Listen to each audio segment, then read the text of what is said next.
Hello and welcome to this look at the Metropolis, Chapter 5 in the Chen text.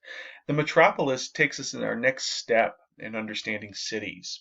In Unit 1, we looked at how different theorists explored and better understood the chaos that was happening in these newly formed cities. In Unit 2, we start out by looking at how a city expands. And as a city expands, we need to better understand why and where this expansion is happening, who is driving the expansion, what is the effect on the hinterland or outside areas, and what are some of the long-term planning requirements for a growing metropolis. The image on your right is taken of Mumbai in India. Right now in the developing world, we're seeing our cities grow at a rapid pace. We're going to revisit the expansion of cities in the developing world in Unit 3. But I think this image of Mumbai and the informal housing that's growing around the downtown area helps us recognize the physical expansion of our cities that is currently happening. And the comic on the left shows us how our cities continue to sprawl and spread out, not only in the developing world, but also right here in the United States, throughout North America and Western Europe. And you can see here how the megatropolis, as it's creatively termed, is expanding farther and farther from that downtown area. So in this look, we're going to talk about some of the basic features of metropolitan growth, looking at what's driving that physical expansion. Importantly, we're going to talk about the mobility of people and groups in the metropolis, and this is going to be an idea that's going to carry forward over the next few chapters as we look at different policies, different events that have either promoted or limited mobility for certain groups. So we'll look at the social differences in migration. We'll look at how migration is part of the physical expansion of our cities, of our metropolitan areas. We're going to look at the end of this discussion at the links to the hinterlands, the surrounding areas. As cities grow, it becomes increasingly important that they're connected to these hinterlands. These hinterlands feed in labor and natural resources, and they benefit from our cities by gaining access to jobs, information, culture, and recreation. And then in a follow-up discussion, we're going to look at human agents and social institutions. In Unit 1, we looked at the concentric zone model, and it really looked at, through a human ecology lens, how competition of groups drives change and expansion in a city. Well, we're going to take that one step further and see how human agents and human agency, social institutions, and certain plans have led to the expansion of different metropolitan areas.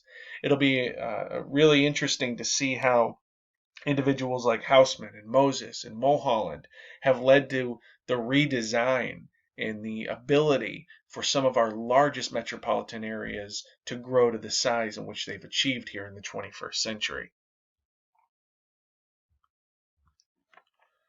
When we define the metropolis, we want to take a look beyond just our downtown area. In Unit 1, we focused heavily on the central business district, on the downtown area. We looked briefly at some of the spaces and neighborhoods surrounding that, but when we talk about a metropolis, we really are looking at the vast settlements of people and organizations that surround the city. So this metropolitan area extends well beyond that commercial center of a city, and we look at the social and economic linkages to the downtown area. When we talk about a metropolis or a metropolitan area, we're looking at a number of communities, cities, and towns. So when we look at the Baltimore metropolitan area, not only are we talking about Baltimore City, but we're also looking at Towson, Pikesville, Whitemarsh, Lansdowne. When we look at the Washington, D.C. metropolitan area, not only are we talking about the nation's capital, but we're also expanding into Maryland and Virginia, looking at places like Reston, Virginia, Chevy Chase, Maryland, right? Different communities throughout PG and Howard County. So we're including all of these different cities, towns, villages, communities into our look at metropolitan areas. So when we start to discuss a metropolis, we need to recognize that it's much more complex than a city itself. Again, it's the linkages, it's the outward expansion, communities, people that create a much broader area. As I mentioned, the metropolis expands outward from the center, so the center of a metropolitan area will continue to be a city center. And we're going to examine some of those core periphery linkages, where we recognize the core of the metropolitan area as that central business district, and then we look at the periphery. How does this relationship evolve between those people and organizations at the center and those people and organizations on the outer areas? Are these linkages parasitic or are they symbiotic? Meaning parasitic, meaning is one benefiting at the expense of the other, or are they mutually benefiting from this metropolitan arrangement? When we better understand metropolitan growth, again, population growth in our cities has been on the rise since the mid 20th century. Worldwide, we went from about 750 million to almost half of the world's population, about 3.5 billion or so. So when we look at, again, the importance of understanding cities and metro areas, something we discussed at the beginning of the term, we need to understand that about half of the world's population is living in these metro areas. When we look at the metropolitan population in the United States and North America, we're looking at over 80%. So the urban population worldwide, again, is about half of the total population. Population in our less developed or developing areas, which consist primarily of Asia and Africa, and we could also add in Latin America, is where we're seeing the fastest rate of growth. An area we're going to come back to later this term, known as Lagos, or a city known as Lagos, Nigeria, has experienced rapid growth. We're going to see how when cities grow at this unprecedented rate and at this unprecedented scale, meaning population and physical sizes, that accommodating that growth is very challenging for a local government, a local workforce, a local society. So let's ask ourselves, why is this happening? Why are we seeing this increase in population in our metro areas? Well, one is the pull factor of industry and jobs, right? The growth of industry. So we saw this in the 1800s when our cities began to industrialize and grow their manufacturing presence. The growth of industry, whether it was in the 1800s in the form of industrialization, or whether it's in the 21st century in the form of globalization and financialization of our economies, the growth of industry will lead to job opportunities. So the establishment of these industries creates additional opportunities. So people are attracted from outside the city to inside the city. If we look all the way back in the 1700s, in the early years of America, we recognize how certain ports and shipyards attracted people from all over the former colonies. From people from the Caribbean would move into the cities where the major shipping centers were located. So the growth of industry, the presence of that force, is going to create job opportunities, which will attract people. What's known as cumulative causation, a term we're going to come back to, where growth begets growth. Once we have the industry in place, and once we see the driving force, the attraction created by job opportunities, we're going to see a further concentration of capital. So as our cities grow, as our industries grow, we're not only seeing the growth in specific industries like shipbuilding, manufacturing, finance. We're also seeing the growth of secondary businesses. We're seeing what's called a multiplier effect as other businesses grow in that area to support those core industries, those core labor markets. You might see this locally when a company like Under Armour sets up and hires 10,000 people, or Amazon hires 25,000 people. Those people are going to need basic services. They're going to need retail services. They're going to need dining services. They're going to need schools. They're going to need dentists, doctors. This multiplier effect leads to an increased concentration of capital. Capital in this way means increased investment, physical investment, financial investment. And along the way, we see an emergence of key transportation routes. So as these cities begin to grow, this snowball effect, right? We have our core industry, which creates more job opportunities. More people are attracted to those job opportunities, which creates a greater concentration of capital in the form of supporting businesses and services. And then we see that transportation routes begin to funnel into our cities.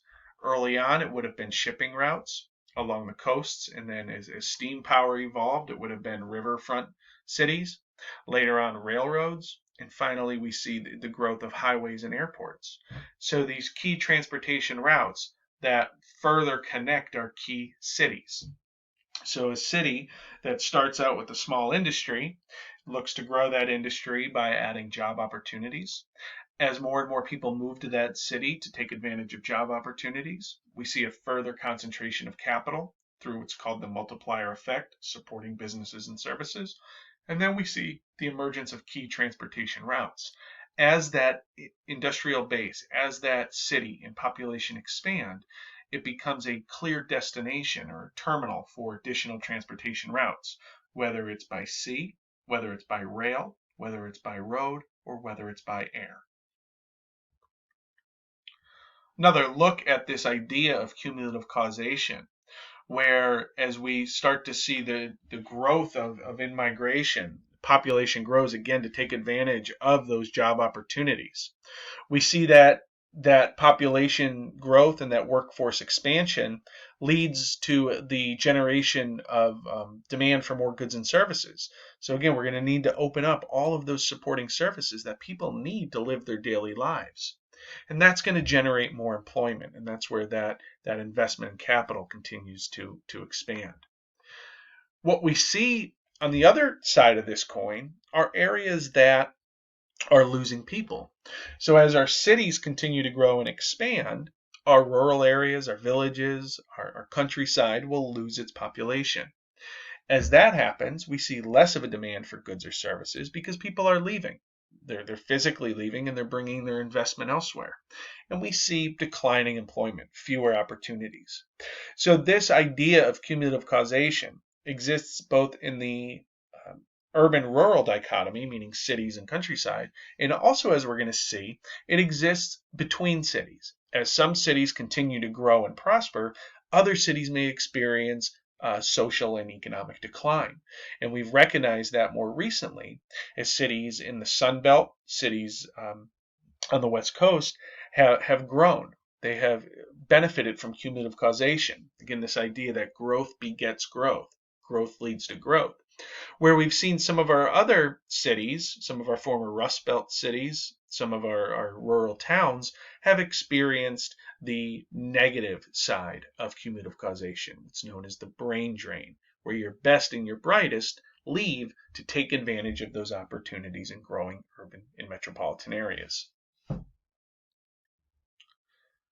When we take a look at some examples of the expansion of our metropolitan areas, we look at a place like Los Angeles.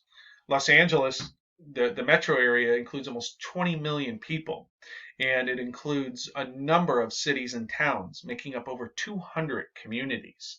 So when we talk about Los Angeles, we are talking about the metro area and all of these linkages. Later on, we'll look at an individual who is really responsible for the growth of Los Angeles. Los Angeles, less than 100 years ago, was a small city, a large town located in an area that was very dry and couldn't accommodate a large population. But we'll see what a certain individual did to overcome those challenges. Another metro area is Chicago. Chicago has become known as Chicagoland in recent decades because of its expansion outward. When we think back to Unit 1, that one of the primary goals of a city is to grow and expand, we see that happening in places like Chicago and Los Angeles. The Chicago metro area includes about 10 million people.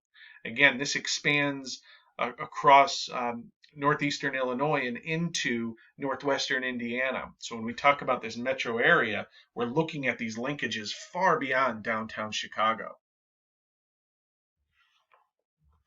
And here's an image of Chicagoland at night. And again, you can see all of these linkages of